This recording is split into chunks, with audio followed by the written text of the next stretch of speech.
Welcome to Break Free, Reclaiming Your Growth from Criticism. Today, we're diving into a topic that affects so many of us, the impact of constant correction on our self-confidence and personal growth. Have you ever felt like you can't do anything right because someone is always pointing out your flaws, even the small ones? That's exactly what we're talking about today. Our big question for this debate is, how can individuals effectively navigate and overcome the detrimental effects of constant criticism in their lives and relationships? We'll start with opening remarks from our experts, move into a discussion, then rebuttals, and finally our conclusions. Joining us are two incredibly insightful experts.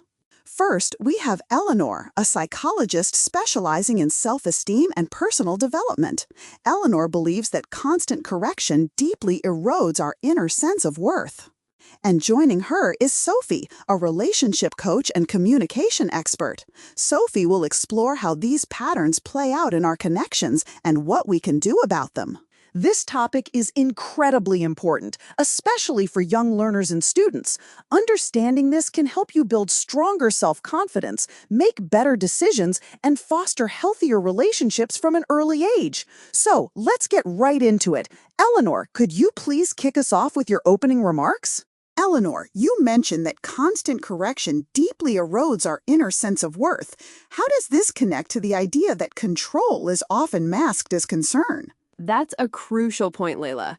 When someone constantly corrects you, claiming it's out of love or concern, it subtly tells you that you're not capable or trustworthy enough to make your own decisions.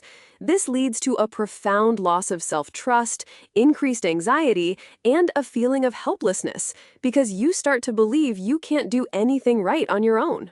I completely agree with Eleanor on the impact. From a relationship perspective, this often stems from the controlling person's own fears. They're afraid of losing control, so they micromanage, genuinely believing they're helping or protecting you, but in reality, they're projecting their own anxieties onto the other person. That's a powerful insight, Sophie. So it's not always malicious, but the impact is still damaging. Eleanor, how does this constant correction manifest as overcorrection in an individual's behavior, and what are the consequences? Overcorrection is fascinating and quite detrimental. It's when you're so afraid of making a mistake that you go too far in the opposite direction. Think of a student who's constantly told their essay isn't good enough. They might become so hesitant, so afraid to write, that their confidence plummets, and their performance actually worsens because they're overthinking every single word. Exactly.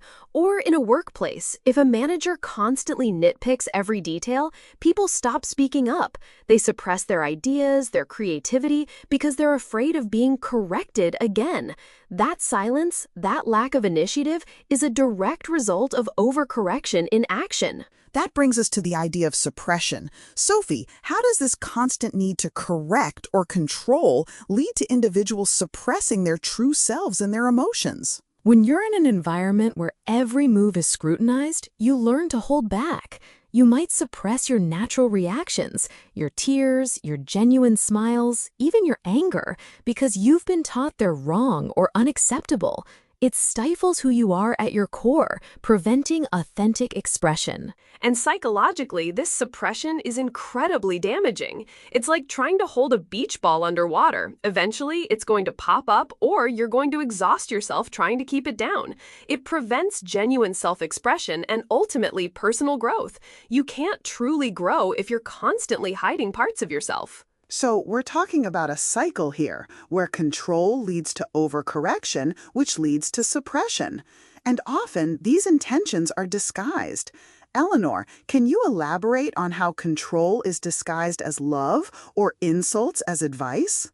It's a classic manipulation tactic, honestly. Someone might say, "I'm only telling you this because I love you and I want what's best for you," when in reality, they're criticizing or controlling you.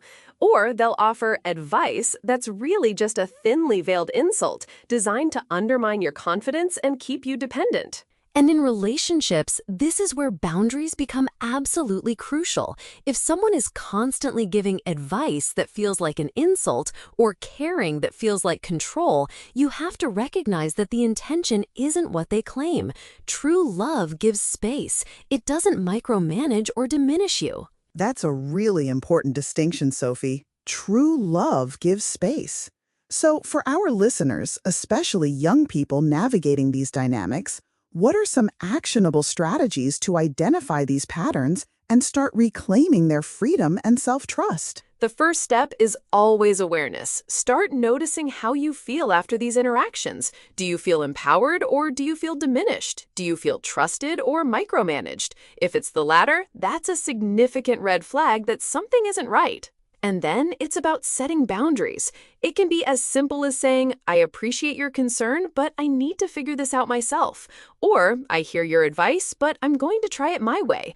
It's about reclaiming your agency, even if it feels uncomfortable at first. Absolutely. And sometimes, if the pattern is deeply ingrained and consistently harmful, it might mean making the difficult choice to create distance or even walk away from that relationship. Your mental health and personal growth are paramount, and you deserve to thrive. Powerful advice from both of you. So, to summarize for our listeners, we've talked about how control can be disguised as concern, leading to a loss of self-trust. We've explored overcorrection and suppression and how intentions can be masked. And finally, the critical importance of awareness and setting boundaries to reclaim your growth. We'll delve deeper into these strategies after the break. We've covered so much ground today, from the subtle ways control can masquerade as concern to the profound impact on our self-expression. Eleanor, let's start with you. Could you offer your final thoughts and a key takeaway for our listeners? Absolutely, Layla. My core message is this. Constant correction, even when well-intentioned, deeply erodes your inner sense of worth. It subtly tells you that you're not capable, leading to a loss of self-trust and a cycle of overcorrection and suppression. Recognizing when control is disguised as love or insults as advice is crucial for your psychological well-being. It's about protecting that vital inner space where your confidence and authentic self reside. So I'd like to leave our audience with this question. How might recognizing these patterns in your own life empower you to make different choices for your well-being and personal growth? That's a powerful reflection, Eleanor. Thank you. Sophie, what are your closing thoughts and a final message for our audience? Thanks, Lila. From a relationship perspective, remember that constant criticism often stems from the critic's own fears, not necessarily a malicious intent. But the impact is still damaging, stifling your authentic expression and preventing genuine connection. The key is setting clear boundaries. True love gives space. It doesn't micromanage or diminish you.